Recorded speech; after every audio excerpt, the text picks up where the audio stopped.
I walked into the room to the smell of cinnamon and Christmas time. I had been counting down the days until Santa would come for the first time.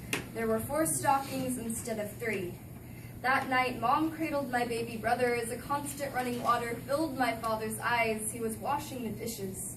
My 4-year-old hands grabbed the last peanut butter cookie, and my daddy collapsed. There was an instant silence. I'd never seen breathing ever hurt anybody that badly. Daddy, like a ghost, the steam from an everyday household chore crept into your lungs unwelcome. Yeah. I saw the fear in my mother's eyes as she called 911. Minutes later, there were sirens piercing my ears, lights like broken glass, almost bright enough to cut your frozen skin, but it was too dark to see my too young to die father rolled away on the gurney, a bed too clean to be comfortable, blue and white like the sky. That moment I learned that sometimes, if you pretend you're going to heaven, maybe people will ignore that you're dying, Daddy.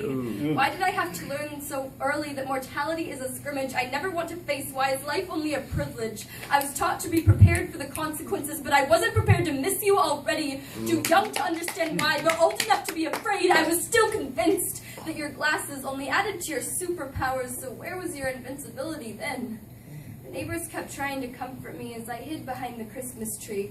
But if they didn't really know, then why did they tell me it would be okay in the morning, Daddy? Why can't death be fixed? Why does this have to be my only definition of it? Why couldn't it just be a 97-year-old neighbor from across the street, or something that only happens in Snow White fairy tales, Daddy?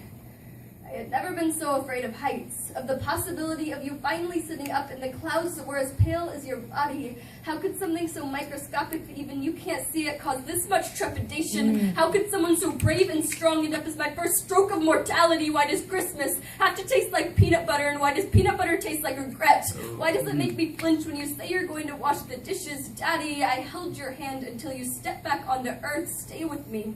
I cradled you in my arms. Can you walk yet? I am still promising to live in this hospital and sleep with you till you're safe. I don't want to tiptoe around our memories anymore, Daddy.